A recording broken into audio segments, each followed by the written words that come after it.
Hello students, life processes part 15 class 10th. In the previous section we discussed about the transport system and its parts like the role of heart, lungs and about the blood vessels like veins, arteries and capillaries. So in today's video we will discuss about platelets and lymph. So first is platelets. तो platelets क्या है? ये भी sales है. ये sales कहाँ present है? Again blood में प्रेजेंट है, क्योंकि blood plays an important role in transportation. So we will discuss about all the parts of blood. हम blood के सारे parts को discuss करेंगे. तो in previous lectures we discussed about RBC. RBC present होता है, फिर WBC प्रेजेंट होता है किसमें? ब्लड में. और प्लाज्मा प्रेजेंट होता है. Plasma creates the fluid medium और it helps in flowing of the blood. क्यों? क्योंकि वो खुद एक क्या है? फ्लूइड है. और उसमें क्या रहते हैं? डिफरेंट सेल्स जो होते हैं वो एम्बेडेड होते हैं. किसमें? प्लाज्मा में. और प्लाज्मा कहाँ प्रेजेंट है? ब्लड में. Is this clear to you? और आपको पता है कि ट्रांसपोर्टेशन में ब्लड का बहुत इंपॉर्टेंट रोल है और हमारी पूरी बॉडी सर्वाइव कर रही है because of blood. Isn't it? तो ब्लड में क्या क्या सेल्स है? RBC, WBC, then these are colorless cells. Platelets are also cells present in the blood. Are small colorless cells present in our blood that form clot and stop bleeding. और इनकी functioning क्या है? जब भी आपको चोट लगती है तो ब्लड फ्लो करना चालू होता है और अगर बॉडी का पूरा ब्लड बह जाएगा तो आपका क्या होगा? एक तो आपको पता है कि आपके जो आर्टरीज और वेन्स रहती हैं उसमें ब्लड फ्लो करता है तो उसमें एक प्रेशर क्रिएट होता है. अगर ब्लड फ्लो कर जाएगा तो पूरा सिस्टम क्या हो जाएगा? कोलैप्स हो जाएगा और आदमी की क्या हो जाएगी? डेथ हो जाएगी. Leakage of blood lead to a loss of pressure. Pressure कम हो जाएगा. कहाँ? वेसल्स में. तो सारे बॉडी पार्ट्स में ब्लड पहुंच ही नहीं पाएगा और आपको पता है कि अगर ब्लड नहीं पहुंच पाएगा तो ऑक्सीजन की सप्लाई भी बंद हो जाएगी और डाइजेस्टेड फूड की सप्लाई भी बंद हो जाएगी उस बॉडी पार्ट में एंड एनर्जी का फॉर्मेशन यानी कि रेस्पिरेशन की प्रोसेस भी स्टॉप हो जाएगी. तो जैसे ही लाइफ प्रोसेस स्टॉप हो जाएगी तो ऑब्वियसली ऑर्गेनिज्म क्या हो जाएगा? मर जाएगा. Which will reduce the efficiency of the pumping system और पंपिंग सिस्टम भी कोलैप्स कर जाएगा. सो प्लेटलेट्स की क्या इंपॉर्टेंस है? जब भी कहीं पर को आपको चोट लगती है, आप इंजर्ड होते हो और ब्लड बहना चालू होता है तो ये जो प्लेटलेट्स प्रेजेंट होते हैं किसमें? ब्लड में. ये क्या करते हैं? इनकी फंक्शनिंग चालू हो जाती है. ये उस जगह पे जहां पर को ब्लड बाहर बहने लगा है वहां क्लॉटिंग कर देते हैं जिससे कि ब्लड का बहना या बर्बाद होना बंद हो जाता है. So this is the important functioning of platelets. अब दूसरी चीज पढ़ेंगे हम लिम्फ. लिम्फ का जैसे आपका क्या होता है? एक निकनेम होता है, एक स्कूल का नेम होता है. ऐसे ही लिम्फ के दो नाम है. इसको लिम्फ भी कहते हैं और इसे टिश्यू फ्लूइड भी कहते हैं. ठीक है. एक फ्लूइड आप ऑलरेडी पढ़ चुके हो. कौन सा फ्लूइड? ब्लड. ब्लड में प्रेजेंट फ्लूइड प्लाज्मा के बारे में आप पढ़ चुके हो प्रीवियस लेक्चर में भी. मैं अभी भी बता रही हूँ कि ब्लड फ्लो करता है प्लाज्मा के कारण.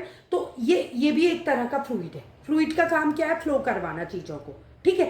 और क्योंकि ये टिश्यूज में प्रेजेंट रहता है, सेल के बीच में जो इंटरसेल्यूलर स्पेस रहता है उसमें प्रेजेंट रहता है, इसलिए इसको टिश्यू फ्लूइड कहते हैं. अब कैसे समझेंगे इसको हम? सपोज यहां पर को बहुत सारे सेल्स हैं. अब इन सेल्स बहुत छोटे होते हैं, बहुत सारे सेल्स हैं. तो मैंने आपको प्रीवियस लेक्चर में पढ़ाया था कि जो आर्टरीज होती हैं वो ऑक्सीजनेटेड ब्लड को लेके आती हैं और वेन्स जो है डीऑक्सीजनेटेड ब्लड को लेके आती है. जब सेल के गुच्छों के पास पहुंचती है जिनको हम क्या कहते हैं? टिश्यू कहते हैं. तो वहां पर को ये आर्टरीज और वेन्स बहुत सारी जड़ें फैला देती है अपनी. मतलब पतली पतली वेन्स में बदल जाती है जिनको हम क्या कहते हैं? कैपिलरीज कहते हैं. और एक और चीज बताई थी मैंने आपको कि जो कैपिलरीज होती है उनकी वॉल्स में पोर्स होते हैं जिसके कारण ये क्या करते हैं? ब्लड में से चीजों का आदान प्रदान करते हैं. मतलब अगर ऑक्सीजन को उतारना है तो उतार देते हैं उस जगह पे और कार्बन डाइऑक्साइड को अपने में ले लेते हैं. किसके द्वारा? पोर्स के द्वारा. तो इन्हीं पोर्स के द्वारा क्या होता है? कुछ अमाउंट ऑफ PPV रिलीज हो जाता है. पहले आप ट्रिक याद कर लीजिए. पीपीबी रिलीज हो जाता है, पोर्स के द्वारा पीपीबी रिलीज हो जाता है। किसके पोर्स के द्वारा? कैपिलरीज के पोर्स के द्वारा। अब आपको पता है कि कैपिलरीज के अंदर क्या फ्लो करता है? ब्लड फ्लो करता है। तो ब्लड में क्योंकि क्या प्रेजेंट रहता है? Plasma, protein and blood cells present रहते हैं। तो थोड़ा थोड़ा अमाउंट रिलीज हो जाता है। कहाँ? सेल्स के बीच में जो इंटरसेल्यूलर स्पेस है वहां ये भर जाता है ये फ्लूइड। तो क्या हो जाता है? इंटरसेल्यूलर स्पेस के बीच में, यानी कि सेल्स के इंटरसेल्यूलर स्पेस, तो सेल के गुच्छे को क्या कहते हैं? टिश्यू। टिश्यू में जो स्पेस है बीच में, उनमें क्या भर जाता है? पीपीबी भर जाता है। और ये पीपीबी क्या है? Protein, plasma and blood cells. कहाँ से आया? कैपिलरीज में प्रेजेंट ब्लड से थोड़ा अमाउंट एस्केप हो गया, तो यहाँ भर गया। और इस फ्लूइड को ही हम क्या कहते हैं? लिम्फ।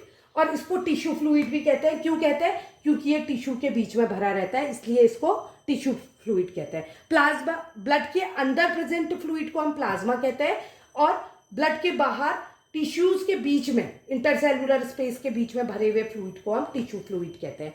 तो आई होप आपको डिफ्रेंसिएशन समझ आ गया होगा दोनों में। और दूसरा, जो टिश्यू फ्लूइड होता है वो कलरलेस होता है, उसका कोई कलर नहीं होता है, और इसमें प्रोटीन का अमाउंट कम होता है in comparison to plasma. Blood में प्रेजेंट प्लाज्मा में प्रोटीन का अमाउंट ज्यादा होता है, इसमें लेस प्रोटीन होता है, और ये कलरलेस होता है। This is the difference between plasma and tissue fluid. I hope यहां तक आपको कॉन्सेप्ट क्लियर समझ आ गया होगा और पीपीबी का मीनिंग समझ आ गया होगा। तो इसका मतलब टिश्यू फ्लूइड या लिम्फ, अगर पूछते हैं कि किस चीज का बना हुआ है, तो टिश्यू फ्लूइड या lymph is made up of PPB, protein, plasma and blood cells.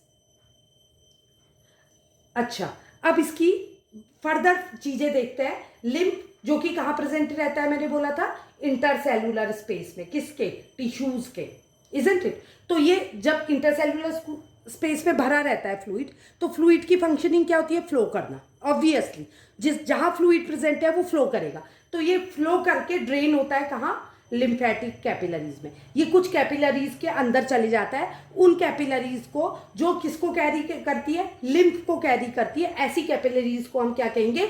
Lymphatic capillaries. और ये लिम्फेटिक कैपिलरीज मिलके क्या बनाती है? Lymph vessels. It makes lymph vessels.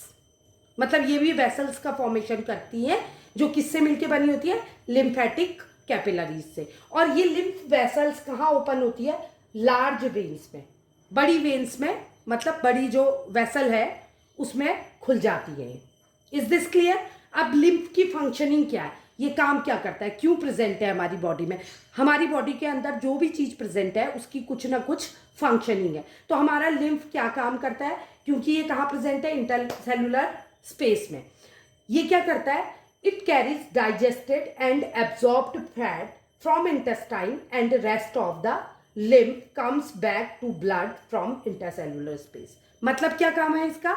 ये जो है, जो डाइजेस्टेड एंड एब्जॉर्ब्ड फैट होता है, कहाँ डाइजेशन खत्म होता है? मैंने बताया था डाइजेशन हमारे माउथ से शुरू होता है और स्मॉल इंटेस्टाइन में खत्म हो जाता है। तो स्मॉल इंटेस्टाइन में जब फैट पूरी तरह से डाइजेस्ट हो जाता है तो ये एब्जॉर्ब कर लिया जाता है किसके द्वारा? लिम्फ के द्वारा। तो लिम्फ इसको कैरी करके ले जाता है, मतलब डाइजेस्टेड फैट को कैरी करने का या ट्रांसपोर्ट करने का या बांटने का काम कौन करता है? लिम्फ।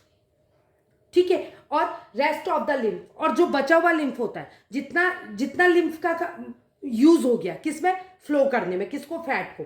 और बचा हुआ लिम्फ क्या होता है? ब्लड में वापस आ जाता है, वेस्ट नहीं होता है, इंटरसेल्यूलर स्पेस से मूव होके ब्लड में आ जाता है। कैसे? कैपिलरीज में के वॉल्स में मैंने आपको बताया था पोर्स प्रेजेंट है। आई होप आपको वीडियो पसंद आया होगा, और अगर वीडियो अच्छा लगा हो तो लाइक, सब्सक्राइब और शेयर करें। Thank you.